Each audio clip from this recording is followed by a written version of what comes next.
stands, one nation, under God, indivisible, with liberty and justice for all.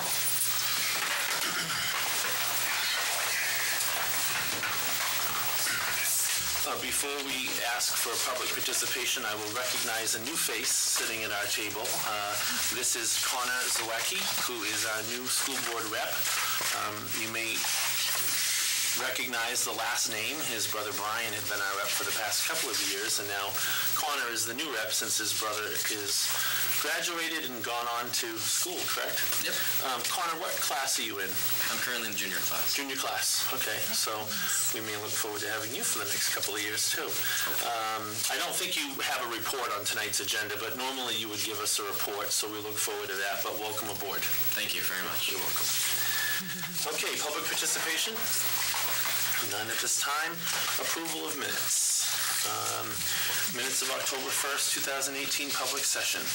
I move to approve. So moved by Mrs. Cardinal, second by Mr. Frieda. Any discussion on these? I just had a question.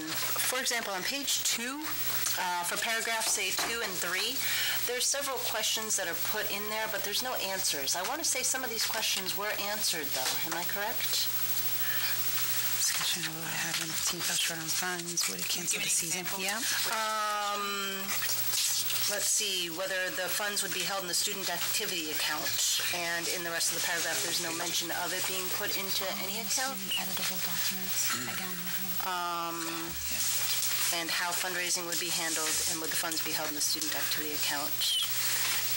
And if donations from public go to general fund, and could it be used?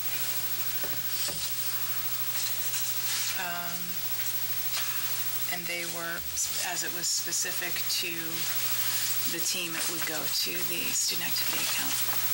Okay, yeah, it's just, They were answered real time, yeah. Yeah, just when you read there's Yep, no you're message right. in there. And then again, in paragraph 3 again, if there are funds in the budget to make this happen this year, and should we be looking to putting it into the budget for the next year, there was no reply to that. And what would happen if the team fell short of funds? Would it cancel the season? I do remember we did have a discussion about that. So.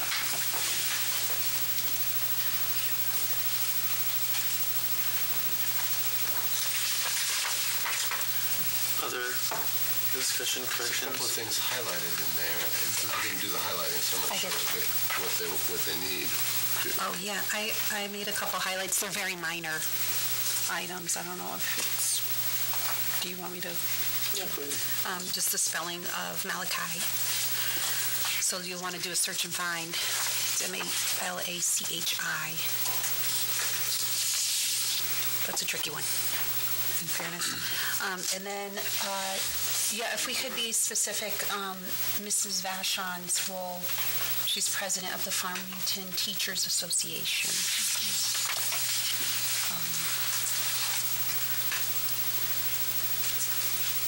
There's a correction, it just says union rep.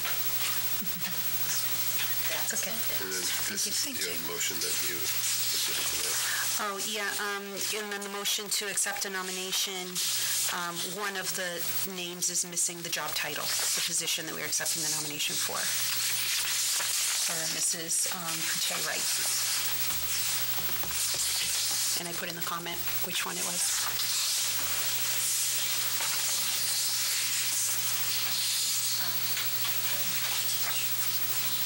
Yep, after school homework club teacher or advisor or something like that. And actually, she was included in the FAME group ahead of, so that might make it easier too.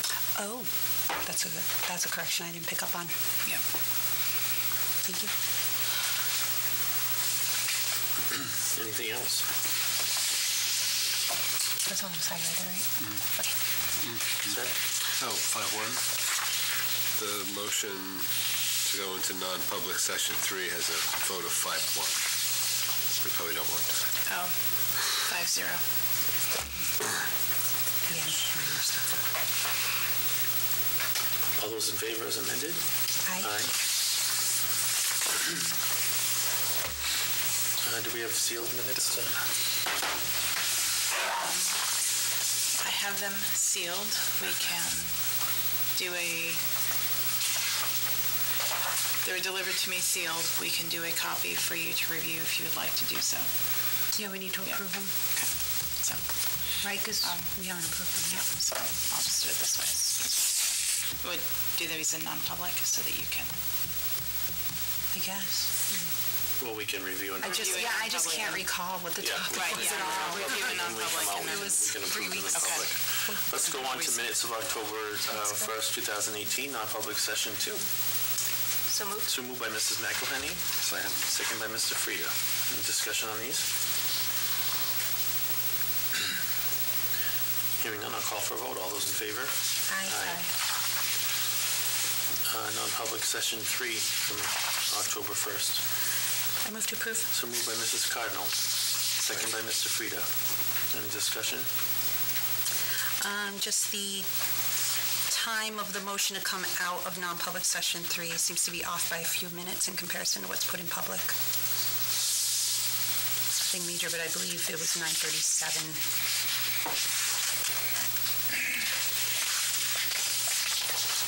All those in favor is amended? Aye. Non-public session 4 from October 1st. I'll make a motion to approve. Motion to approve by Mrs. McElhenney. I'll second. Second by Mr. Frida. That one also has a 9:33 time on it. Yeah, I need to strike my correction from the previous session, sorry. I was speaking about session 4, not session 3. I apologize, everyone. Okay. So session 4 needs the correction. We came out of that non-public at 9:37. We did in fact come out of non-public session 3 at 9:33. We went in at 9:34 and came out at 9:33. That was pretty good. All those in favor is amended? Aye. And finally, non-public session 5 from October 1st.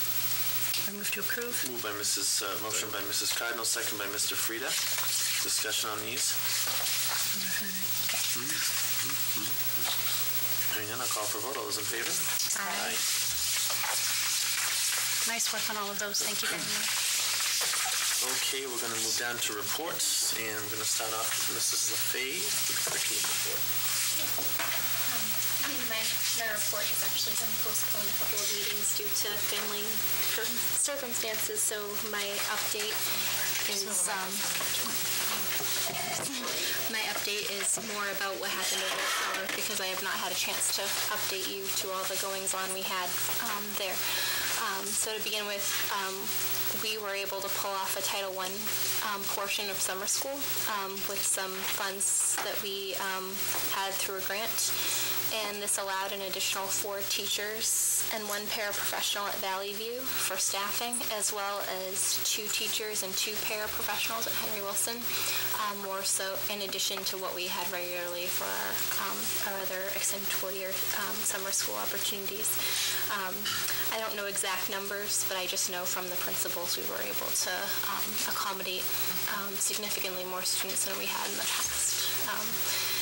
And these teachers, it was just really neat to see the small group interactions. It's just something that doesn't really take place in a typical school year setting, just because of the small groups and being in the library and moving, a lot of movement, integration between different content areas mixed into one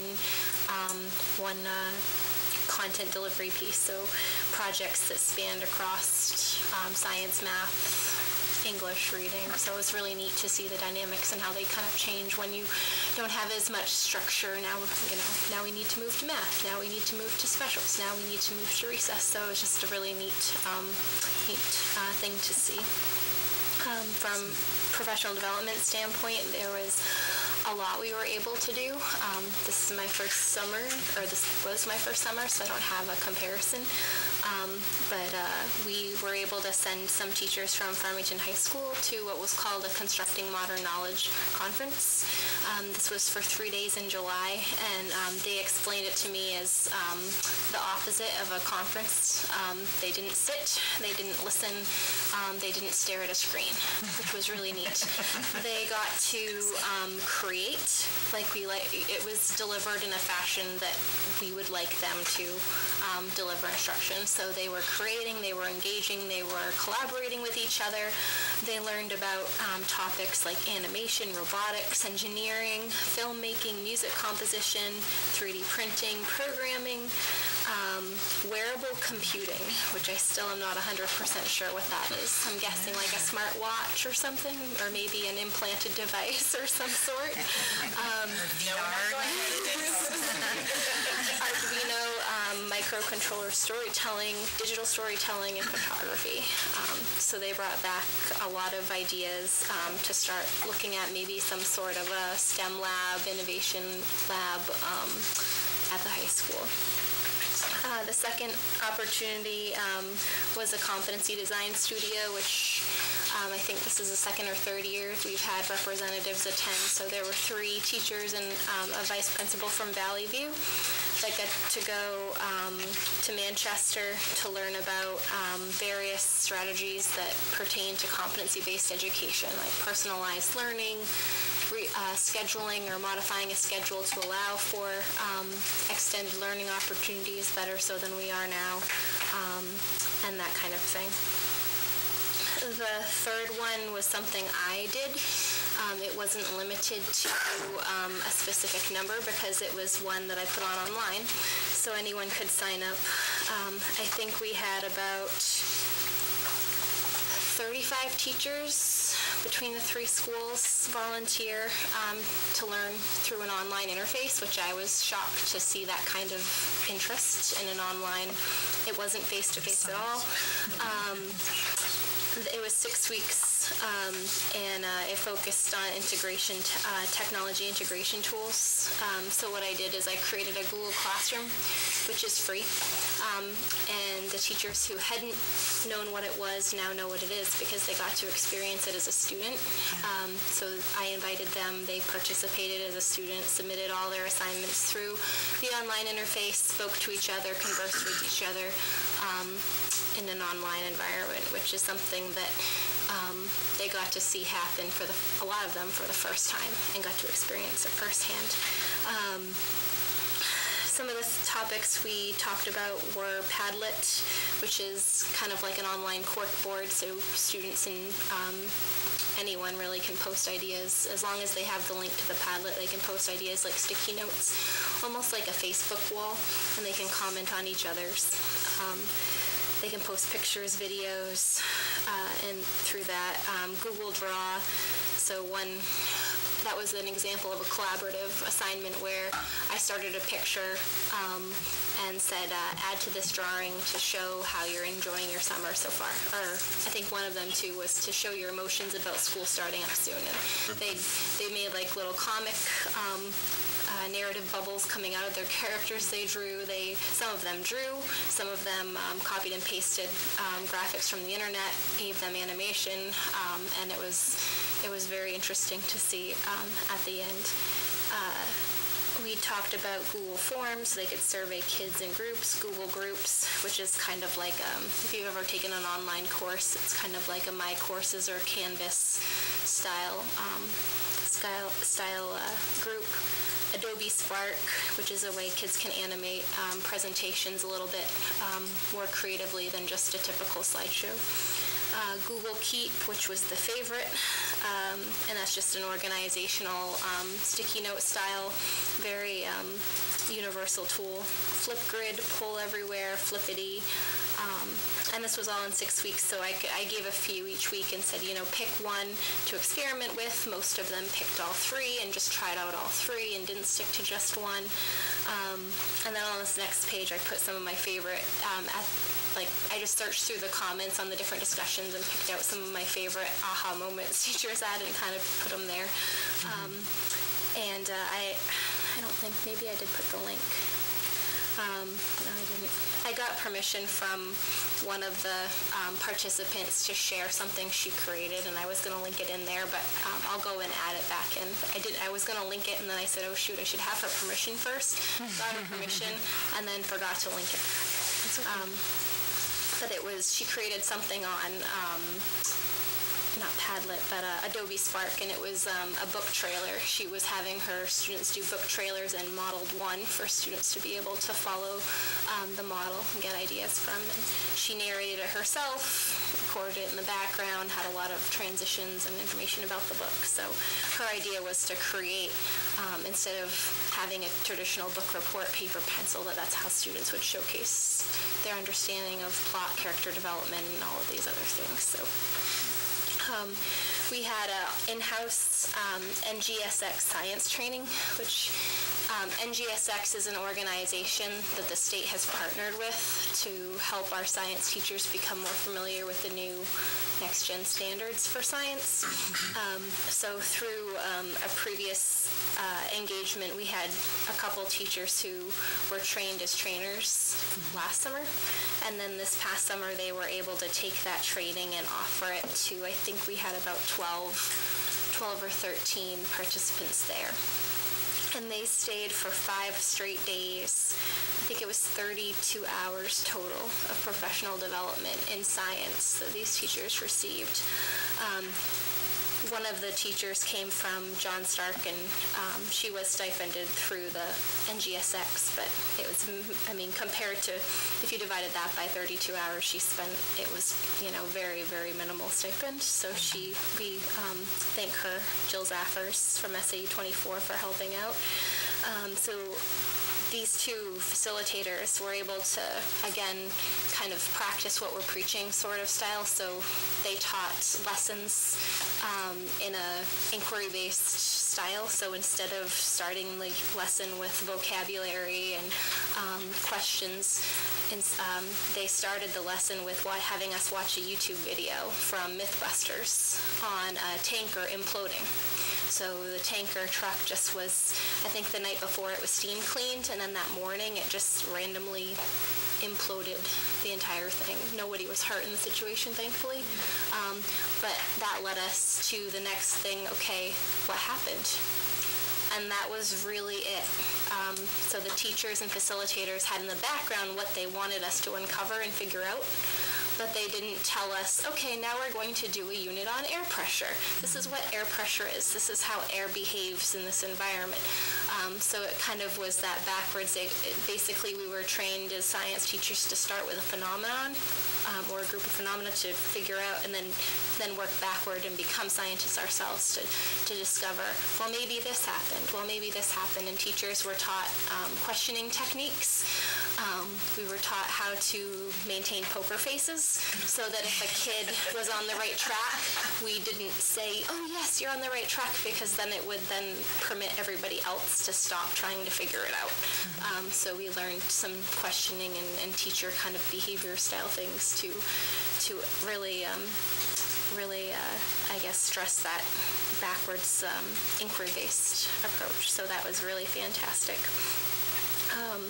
And then the last one, which was Diana's work, was the social thinking workshop. So at the end of August, right before school started, I think we had maybe 30 or so teachers attend that as well. And there they learned some skills from Dr. Pamela Crook, who focused on why students are acting the way they act, and why some of them are have some more social challenges where others don't. And she kind of, I guess, gave an analogy of, if we're in an elevator, and this is what my takeaway is, when you're in an elevator by yourself and your mirror is on the back wall, you might, fix your hair or look in your teeth or whatever, but the second another person comes in, the entire social code gets rewritten the second another person's in that elevator with you. So then your back is facing forward, your hands are down by your side, you might greet the person, but you're definitely not going to pick areas where you would have otherwise. So the fact that we understand that common, unwritten rule, but many of our students don't understand that common unwritten rule, and we need to teach it. Any questions for Mrs. Lefebvre? No? Does Mrs. Carter? Yeah, regarding the summer tech tools online, the one that you specifically facilitated, now, when you told us you were going to do this, you had shared that you did this previously in your role as curriculum coordinator in another school district before you came here. Is that common for curriculum coordinators to facilitate PD in this way in the summer like this and everything? Do you know of a lot of them? I don't, outside of me. You did, when you were curriculum coordinator, yeah. Because I haven't heard teachers in other districts and, board members from other districts, anything, talk about this kind of stuff, and I would think that they would if it was happening. Right. So that's awesome, and yes, I'd love to hear, to see that item that you wanted to share. I think a year ago at the Krista McAuliffe Tech Conference, I presented that entire cohort design and modules and shared that with our group there, and a lot of them were not thinking they couldn't do it, but were like, oh wow, this is really cool. I guess we do have the tools in-house to be able to pull something like this off, something they originally thought would cost a ton of money to pull people in. And for some, it wasn't, necessarily the curriculum coordinator, but the tech director or a tech integrator or something. So someone who just had the right skills and experience can do that. Cool. That's my favorite part of this role, honestly, is the delivering professional development, because I still get to teach. Excellent, teaching the adults. The individuals who participated, where it was summertime, or I should say the teachers who participated, not necessarily any administrators that participated, where it was summertime, this was really voluntary, that they do it during this time, and they chose this one for some of their professional development, and they need to do A couple anyway. of them had stipend. The face-to-face ones had some stipends, but the technology one was at your own pace, put in how much time you want to, and there was a big turnout. Yeah, so that's wonderful because, many teachers have summer jobs as well, so they really chose their own professional development in many cases over, something that they really lean on throughout the summer. I think they liked that one too.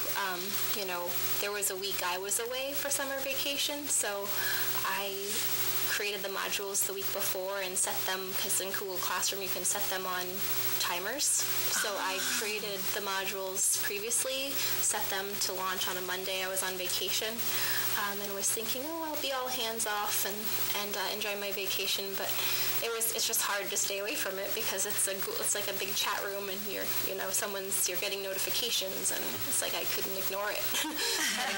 But teachers could also, they would come in, I was away last week, I got to do 2 weeks to get caught up. And it's your own hours. It's, what you find. If you don't find these modules helpful to you, skip them and go on to the next ones.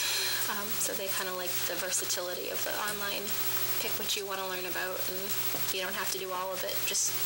They just logged what they did for hours. And then just one last comment, if you guys don't mind. Someone who isn't technically inclined or just has that self-perception or maybe an insecurity about using technology, it's really hard to get over that hurdle of, I'm going to try something new that first time.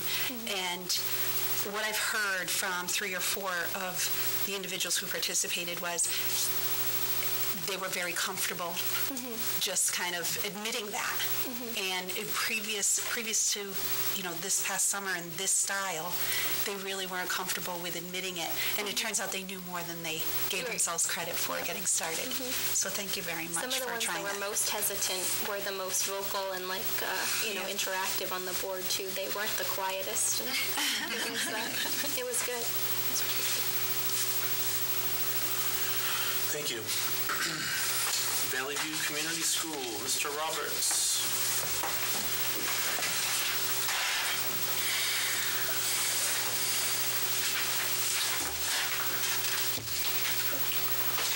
Hello. Hi, good evening. I hope that everybody can hear me okay. Report, I focused on a couple of things happening in the school and then some bigger things that is also going on. The Farmington Women's Club came to the school, donated 56 dictionaries to our third grade class. They came on October 3rd, and it was very nice. It was very nice to see. It was a nice little ceremony, and so I just wanted to offer a big thank you to the Farmington Women's Club for their generous donation. The other program that has begun again is the Frisbee Smiles program. The hygienist was at the school on Tuesday and Wednesday, the 9th and the 10th. They'll be returning to Valley View 4 more times. The program is for children grades 1 to 3. It also includes a dental screening and cleaning performed by the hygienists. So that was a very cool thing going on too. One of the things I've established with a group of teachers and paraprofessionals is that we've established a safety committee at Valley View. Officer McNulty is also on the committee when he has time to be there. As you can see, we've established 4 goals for the committee. One is that the committee members become ICS 100 certified by the end of the school year. We do review all the drills that we have at school. We're planning on reviewing Valley View's emergency operations plan. One of the things the state requires is that it's reviewed annually. And also I've asked the committee members, as they're going about their ordinary business, please, if they see anything potentially hazardous, just to let me know. I mean, it's extra eyes. And so that's been the 4 goals that we're working on. The other thing that we've begun, Cindy and I have begun the process of starting professional learning communities at the school. Basically, the goal is to have teachers begin to talk about not only teaching, but student learning. The goal is that these teams become teams more than just in name, is that they actually work together. The common goal is student learning. And by basically talking about their lessons, a little peer coaching, a little analysis of how their lessons are doing, what we're hoping to do is to we'll see an improvement in student learning. The purpose also is to develop a culture in the school where you can have more reflective and deeper conversations about the curriculum, about student learning, and about engaging students in that curriculum. For students that are struggling, we got the position, the support's kind of already in place, but also through these conversations, hopefully we can begin to pinpoint more precisely what the students need in order to succeed. And it's also a time, I'm a firm believer that if you put 4 or 5 teachers together, is that, generally 4 heads are better than 1. And also, we have a tremendous amount of experience within our staff, and this is a way to take advantage of that experience. My first 13 years as a teacher, I was a middle school teacher down in Kittery, Maine. And I can tell you that from my personal experience, the first 5 or 6 years of that experience was probably some of the best teaching I've ever done in my life, in that the people that I was working with, we were all committed to the same goals. We worked together, we talked with each other. Yes, we did argue, we figured things out, and in the end we created basically some very viable programs that helped move the school from a traditional junior high model to a middle school. And so I'm really excited about this because I see in this basically a great potential, and a potential basically to take advantage of the experience that you have within a building, to be able to deliver the curriculum to everybody, and to have the supports there that you need in case students need help. And so I'm excited about beginning the process. We've started off basically with some basic team building. We'll be going through setting norms, and then we'll begin working together on curriculum issues and also assessment and instruction issues. And so that's really ultimately the goal.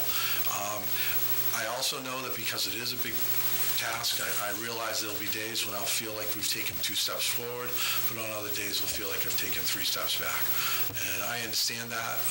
I've gone through a couple of change things in different schools, and so I guess I'm coming into it with my eyes open as far as, I know there's going to be times I'll be frustrated, but there are other times I'll be elated, so I'll be looking for the elated times. Okay. That's what I have for you. Is there any questions that I can answer? Mrs. Cardinal? First, I got you. The situation.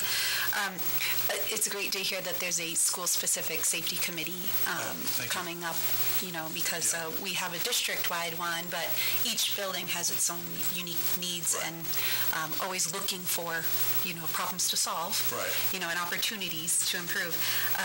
What is ICS 100 certification? ICS refers to Incident Command System. And the Incident Command System is what the police and fire departments use, and that's how they organize for a crisis. And so figuring that if there, and heaven forbid there is, but if there's a big crisis, we need to understand how the police and fire are going to be organizing their response, and so we can organize our response to work together with theirs. Great. And so and the ICS is their system of how they handle it. So how many members of this committee have you identified? Is it full? Yeah, one from every grade. There's one from every grade level, one from the UAs, one from the paraprofessionals, myself and Cindy.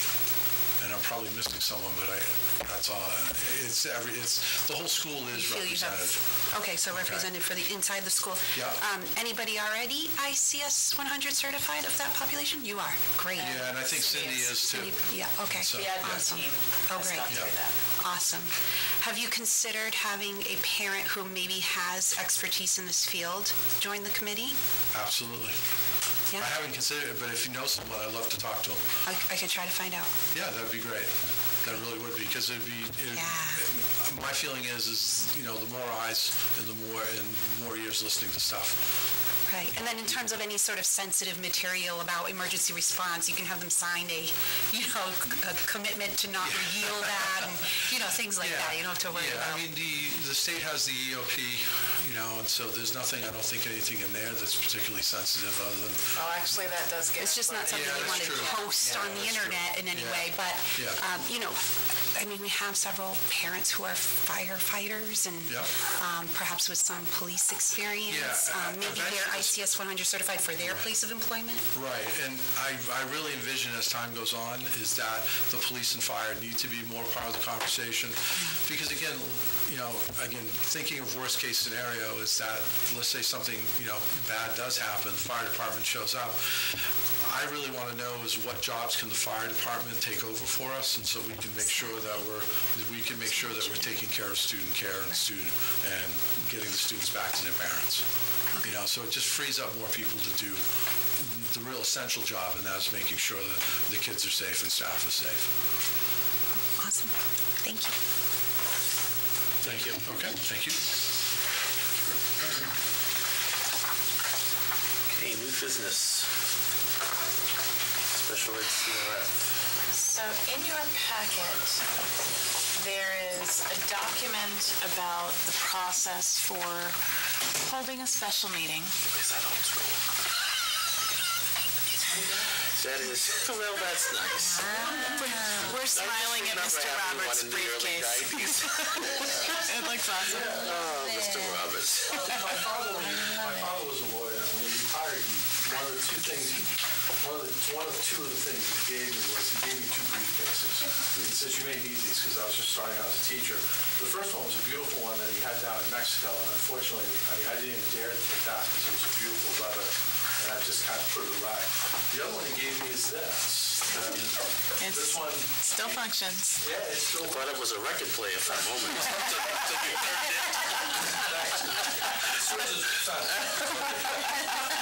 Thank you, Mr. Roberts. Have a good night. Sorry. You're not the first one that's caught it. So in your packets, there is a procedure for calling a special meeting to become agents to expend. In what folder? It was, well, moving on, you won't need it. So it was put somewhere, but I'm not sure where it's gone. Anyway, We can study up on that. I spent some quality time over the last few days with a very large stack of school reports from past years. And I'm still going through layers and rereading, kind of read through once for the warrant articles on what trust funds were created, and then whose agents to expend, and what came in and out of those, and which RSAs were adopted, in what year, and why, and what's the backstory to that. So I'm compiling a rather large history lesson, not all of which is complete yet, but one of the pieces is that we are already agents to expend the Special Ed Trust Fund.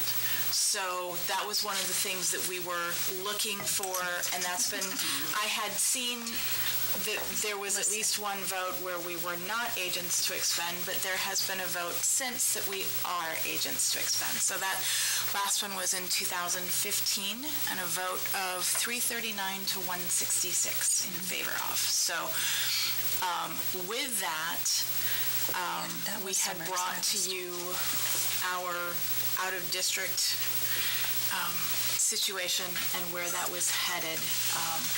And we are going to need to tap into that Special Education Trust Fund.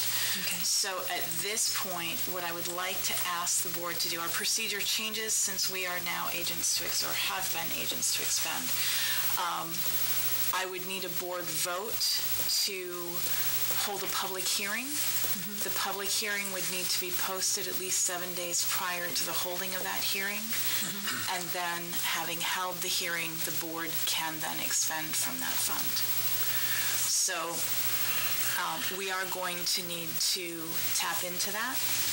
I would like to suggest that we do the public hearing November 5th. That's our next regular board meeting. But certainly open to other dates if that's What's the board's? Do you want a motion in order to discuss this, or can we ask questions before? Well, let's make a motion to discuss it. I'll move that we have the hearing on the 5th of November to expend from the Special Aid Trust Fund. Motion by Mr. Frieda to have a public hearing on November 5th. Second by Ms. McElhenney. Discussion. How much do you think we need to withdraw from that trust fund at this point? It's looking like approximately $150,000. Okay. Question? I do have the... What will it cost us to post for the hearing, and what are the additional costs of holding the hearing? It would need to be posted like a meeting, and then I would also I would run a Foster's ad. Newspaper ad. What does that go, about $200-300 now? To run it 7 days in advance, I think it's going to be about $150. Oh, not too bad. Okay. So.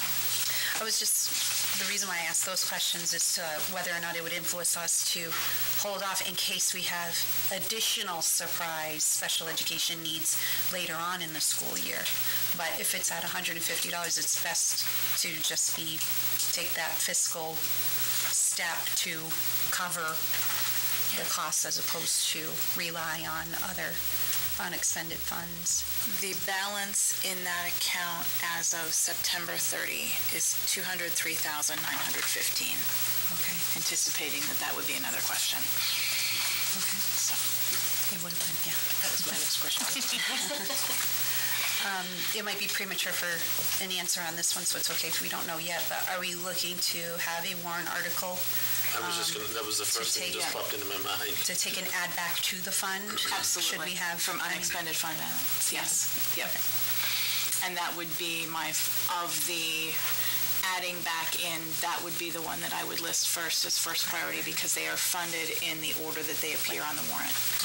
And this 150 ballpark is reflective of two students' needs. It's reflective of, we've got 2 students that were placed by court action, and then 2 other students, one that moved in the Middle of the school year that we had not anticipated, and then another that we placed out of district last year. So that is what we're attempting to cover. Okay. Now, when you say place out of district last year, it was after we already projected the spend for this current school year. So it would have been March on. I just think it's worth saying that, again, our timing that we're required by state statute to build a budget just keeps coming back to public school districts that are trying to only raise and appropriate the actual amount that they need. Well, that's why there's the importance of this particular capital reserve fund. Exactly. Because anything can happen and any particular child can move into the district, and we're required by law to provide them with the services they need. So, so that's, and also thank you to Mrs. Vaughn for doing that research, because when school board members and school administrators turn over, which, you know, has happened in previous years, you lose the history sometimes of what's been approved, and we were going to go into a direction that we really didn't need to go, and thanks to Ms. Vaughn, you know, being a little more nosy on things, she found out that Diligent. It was the word we're looking for. It was a very interesting history lesson. Yeah. I appreciate that you're going to compile the cliff notes for everyone going forward. Yeah, well, and that, you know, I'm sure that there are pieces that have been compiled in the past, but I don't have one repository of all that information to be able to go back to. And so while right now it's a little cumbersome, the good news is that anything moving forward, I can just add a new column for that year, and so. Because the interesting piece was it was approved in 2010, and then turned around and put on the warrant again in 15. So during actually that it was voted 4 times. Oh, really? It was approved in 10. It was, evidently someone forgot that. It was put back on the ballot in 12, voted down. Okay. So then they put it back on again in 13. It was voted down. Yeah. And so in 15, it was passed. I'm not putting it back on the ballot. Yeah. Okay. Now, as far as the timing on the public hearing, that has to be for, there's a certain amount of time that evening. Is it an hour? I believe it's an hour. I think. Our annual hearings that we hold, like for budget, with budget committee, is half an hour. I'll go back and double check. Okay. Yeah. Well, we could always just plan on an hour, and if we did it too long, we're okay. That's right. Yes, an hour is always safe. Okay, so we have a motion and a second for a public hearing on November 5th, which is our next regularly scheduled meeting. Any more discussion? All those in favor? Aye. Thank you. Thank you again. All right. Now the 2.5% that we've talked about before. So in your packet, there's also a memo about the contingency fund that's allowed, RSA 198:4-B, allows for the district to retain up to 2.5% of its valuation, not the entire fund balance, but it's the school district's valuation. We were given that authority in 2013 in Article 11, which passed 297 to 197. The Farmington School District is authorized indefinitely until rescinded to retain year-end unassigned general funds in the amount not to exceed in any fiscal year 2.5% of the current year's fiscal net assessment in accordance with RSA 198:4-B, paragraph 2. And so in the past, we've just kind of said, okay, here's what we are turning back because we didn't use it, and here's what we're retaining. What I'm asking this year is that there is a specific motion to retain that percentage and that amount, because it's up to. We don't have to retain the full.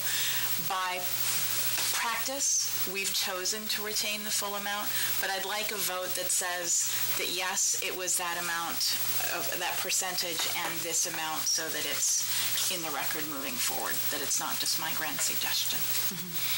So the amount that we would be looking at for this current year is $202,341. If you're looking at the 2.5%. If you were doing less than that, then we can re-average. I move to retain the full 2.5%. of net assessment. Motion by Mrs. Cardinal, second by Mr. Frieda. Discussion? Is it a coincidence that it's the exact same amount as 2017? It is Because we raised and appropriated the No, exact it's from the net assessment of 2017, so it rolls back a little bit. So. Okay, so that that's would be something why. that we document it on the tax rate breakdown sheet Yes, as a community, as a whole. correct. And on one document, it's noted what the town retains, where there is, the town retains a minimum of 5%, Right. maximum 17%. Then I know they've always gone on the lower end, recent years since I've been around. Right. And But it's a minimum 5% for the town. and it's a maximum 2.5% for us. So it's based on the tax documentation from last year. So once we do the tax, sorry, I'm speaking again. Yeah. Once we do the tax documentation for 2018, we'll know That would what determine the set amount aside for would the be following year. for next year. Good. Any further discussion?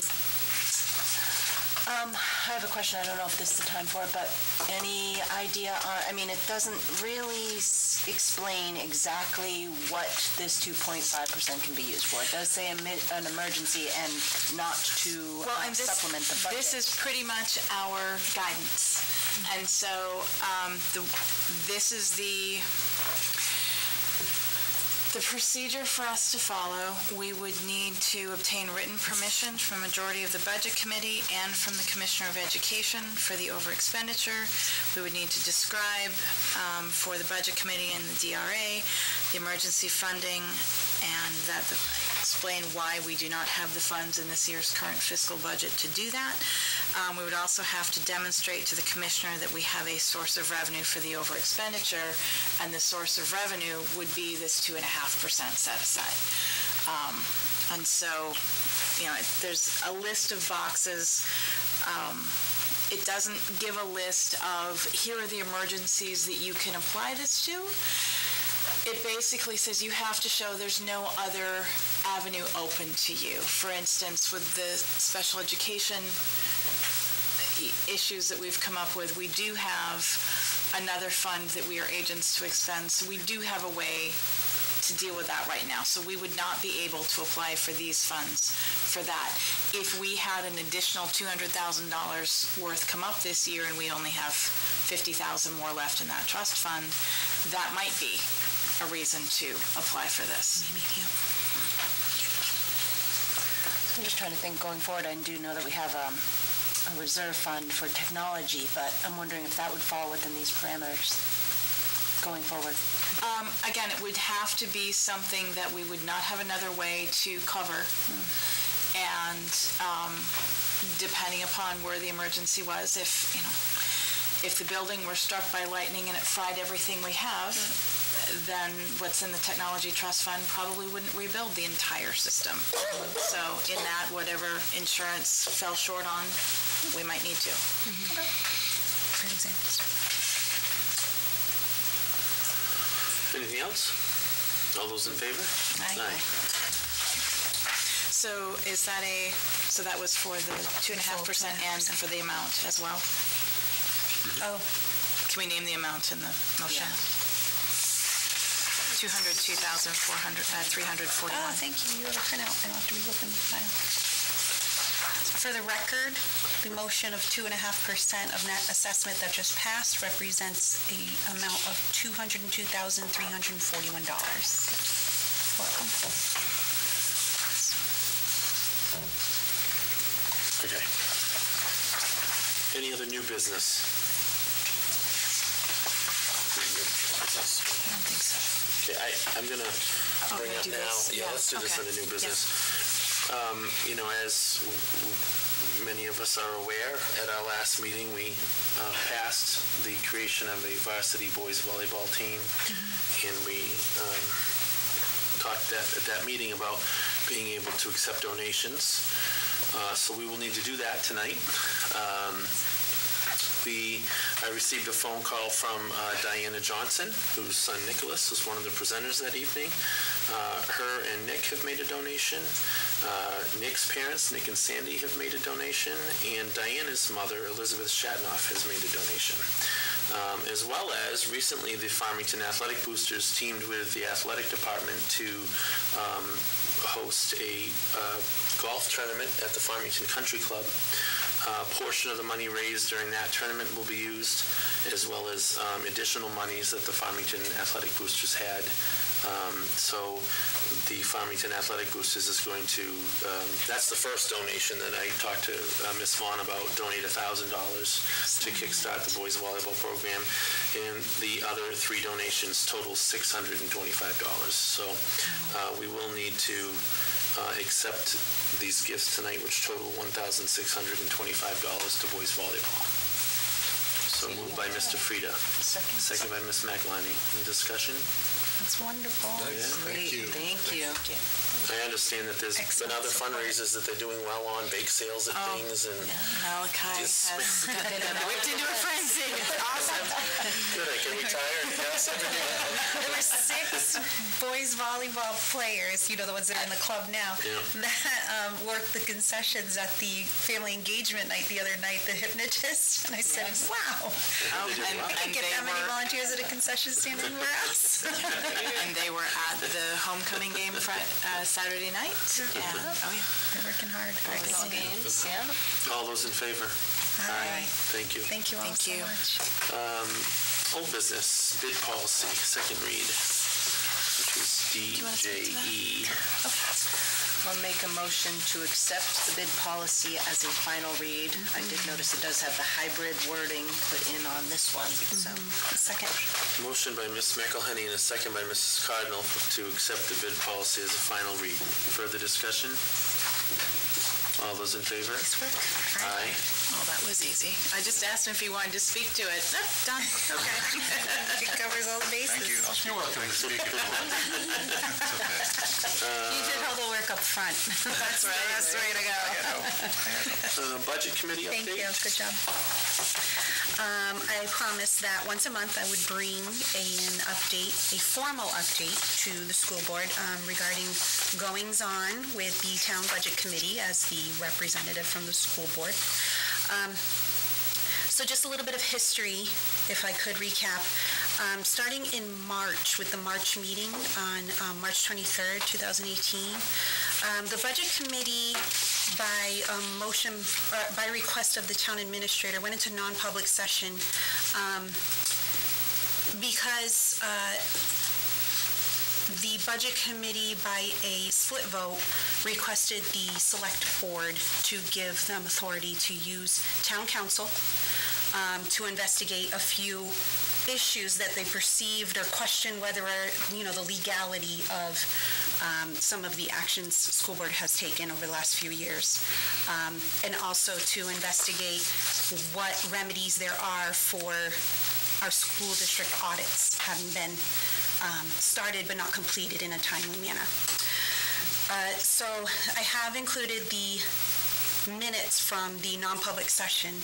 One was on May 23rd, where the town administrator, Mr. Capello, he brought to the budget committee some of the recommendations or questions and answers that the town council had for the budget committee at that moment. Then fast forward to August 22nd, that was the most recent of the 2 non-public sessions that the budget committee has entered. Again, those were unsealed and released upon request, so I have also provided in our packet the copy of the approved non-public session minutes. This particular one is referencing a letter. So if you look at the August 22nd document, it's referencing a letter that the town council provided to the budget committee through Mr. Capello again. The town council, the representative there, she was not present for this session. And it states item number 1, option number 2. It's very coded, these particular minutes, and that was discussed at the last budget committee meeting in September when these minutes were being reviewed. So there was a lot of concern about whether or not the school board representative should be privy to any of that information, because there's still lingering questions and potential remedy would be litigation, apparently.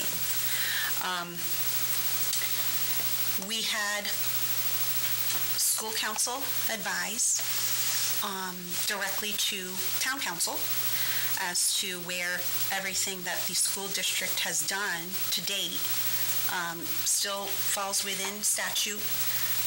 Asked some questions of each other back and forth on September 26th, so the day of the last budget committee meeting.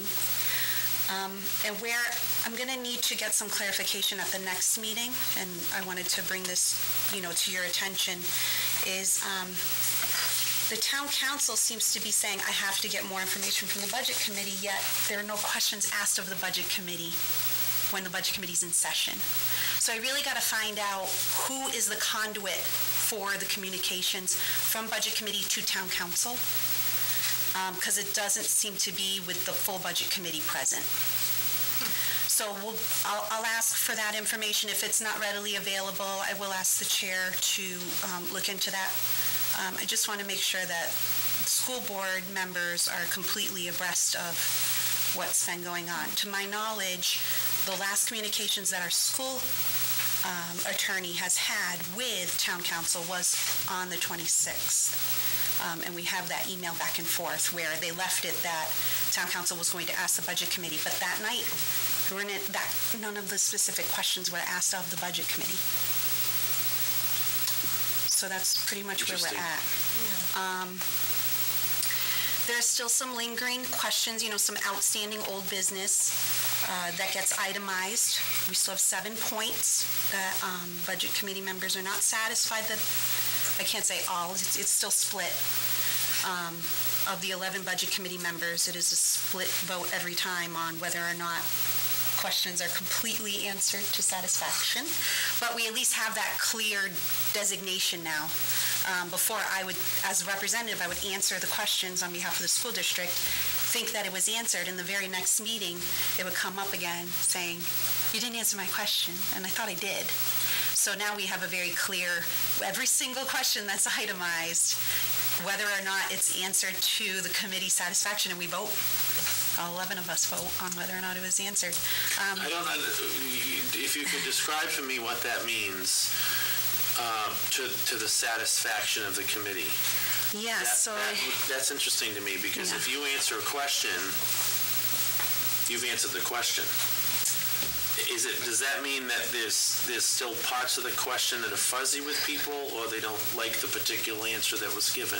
I think it's a mix of both. Yeah, that to me is not as... Right, and that's why we take a vote. Yeah.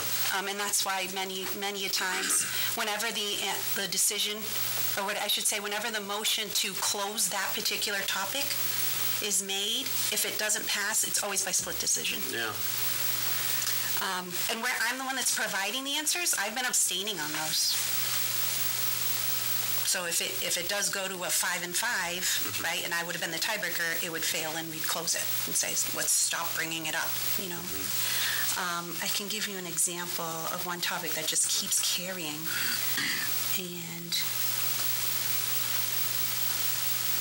and it'll be discussed again at the October meeting.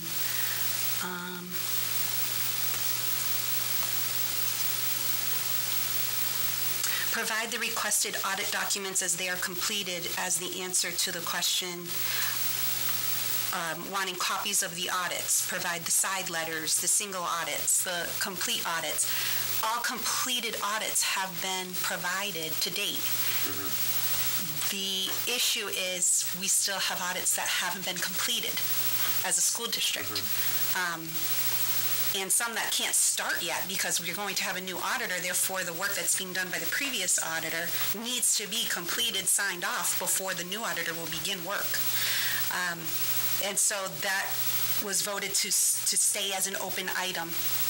And I believe the intention, when I recall the discussion, and you can watch the whole video and read the full minutes of the meeting, it was, well, let's keep this on the radar. So that one actually we will have You have in your packet the final for 15 with the representation letter and, the corrective action plan. And both of those letters are essentially boilerplate from the auditors. They send it and say, put this on your letterhead, sign it, and send it back to us. So it's not a corrective action plan that we've written. And then we have draft for 16. So we'll have that signed tonight, and I'll get that representation letter sent back to them tomorrow. I'm cautiously optimistic that 17 is soon. Not altering my breathing pattern, but ready to have this done. Yes, exactly. So you'll have additional. We'll be a little bit closer to that finish line, if you will. Mr. Frieda, you had started to raise your hand. Yeah, I just had a question. So a question's asked of you, you answer the question. Obviously, you answer the question to the best of your ability. So if somebody challenges that answer, is there a reason why they don't believe you, or why they don't think the question has been answered? Or do they just vote no, it hasn't been answered without any reason? I mean, what kind of information do you get to answer the question properly if it's not voted as being answered? Yeah, I was thinking of that too. Like, if I'm answering somebody's question and they say, well, I'm not satisfied that you answered it, then my response would be, what else are you looking for that I'm not giving you? I'm sure you ask that. So a good example of that is wanting information on the revenues, wanting to know who knew what when the full impact of, or the full projection of revenues, because we have 23 different sources of revenue that get projected way in advance of when funds come in. And again, projection is the key word there. And all short was discussed at our meeting before the deliberative session with the budget committee as well. Exactly. So it was answered real time, in real life. We've taken it, and it feels like a negotiation every month where I say, okay, I'm going to outline for you each one of the 23 different sources of revenue, even ones that went up. Because really the problem statement is when your net projection is significantly lower than previous year, that's when you have a financial gap to close. Whether you reduce expenditures or you find alternative sources of revenue to make up that gap.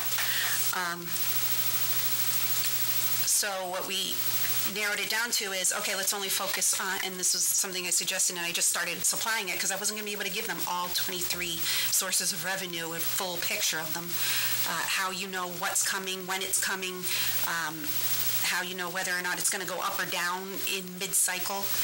So we narrowed it down to just the ones that had greater than a $9,000 drop from school year 2018 to school year 2019 in terms of projection. So we narrowed it down to that. And I took that list and provided for them. So this one, we get an email, it's adequacy aid. Yes, we knew in plenty of time that that particular one was going to drop. However, it doesn't explain the other fluctuations. You can't take one source of revenue and say, oh, I should have known there was going to be a $500,000 gap, because you know there's 22 other different sources of revenue that could go up or down. And we had a couple that we knew were going to be significantly up. So there was no reason for alarm at that point. We've talked about what, as a district and, as an SAU office, will happen differently. One clear example was and is the budget review schedule. Very early on, we'll talk about initial projections, and then 1 month later, we will talk about firmed up projections. It's documented, it's planned, it's expected, it cannot fall off the radar. And it doesn't mean that what we'll have on those free dates improvements is chiseled in stone either. And, the fact of the matter is, unfortunately, and we as a board were not happy at the time, we found out the week of. We found out the full extent of this the week of deliberative session. We had a special meeting on that Thursday before deliberative session to discuss and to figure out what this impact was going to be. And on the very next day, I reached out by phone to the chair of the budget committee to explain that we needed to talk to them further and tell them what we had just found out ourselves. those are the facts. Right. We discussed as a joint team what were our options going into deliberative session. How do we explain this to the voters that showed up and expected to say, oh, okay, I'm okay with a little bit of a projected tax rate impact, or, no, I really can't absorb that, so I need to vote, to reduce the bottom line on the warrant article. How do we quickly but completely explain all of that? And we went through the different options, 2 different options. We agreed on the right one, and we went forward with it. The fact that we're still talking about it 8 months later, and it's still hanging on as what is being called an open, unfinished business under questions and requests for the school district. I mean, maybe it just needs to come from someone else's voice. At this point, I don't know. Maybe we can try that for the October meeting and see if that works. But if that just needs to stay on until more detailed questions spin off from the discussion, I'm okay with that one. Because, it was hairy, and we need to do things differently to make sure that doesn't happen again. Any questions for Mrs. Cardinal? Thank you for doing that. Thank you. When's your next meeting? Next week? October? Yes, next 24th. Wednesday. Next Wednesday. 24th. Okay, thank you. Other old business? Other than the audit pieces that are in your folder, just to let you know what's there. Great. Thank you. Keep moving. Even if you have to crawl, keep moving. Knees are getting a little rough. Okay. So nothing under other or anything additional? I have another. Yes, Mr. Freeman. Today is the opening of the Speak Up survey, which will be open through January 31st. So I would, again, recommend that we do a very active promotion to try to sign up for it and to get the data so we can see, especially with our tech issues, what kinds of things are expected and where the gaps are between the community and the teachers and the students and the faculty. Well, I'm curious why such a long time it's a pretty long span of time to have that survey open. Because the actual, any district can have it open as long as they want. Okay. And they give a wide range so that you can So the districts can... flexible. If you get everything done before the break in December, they'll have your data back in January, by the end of January. If not, it's going to come back to us on February 8th. So if we want it quicker... It's probably easier to compile leaving it open that long. Right.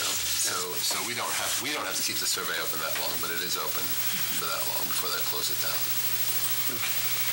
Thank you. And just by way of announcement, I think you've probably gotten the New Hampshire School Boards Association workshops. There's a workshop on the 2nd of November regarding House Bill 1612, which is the technology changes, most of which we are addressing. I'm going to be attending that. I believe Jen is also planning to go. So if anyone would like to join us, that one's free. Great. November 2nd is Friday.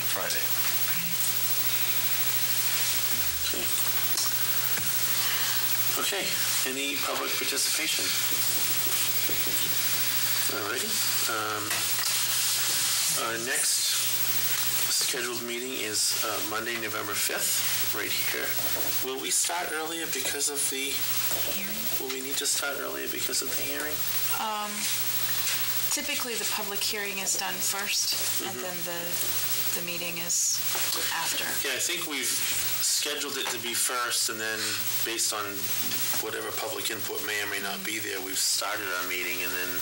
Yeah, like conducted business in parallel. If somebody came in during that time, we could certainly allow them to, so...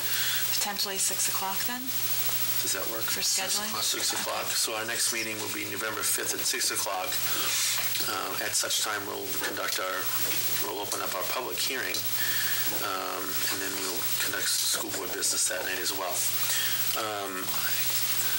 Thank you to those of you who joined us from home this evening and to those of you who came out to see us tonight out here.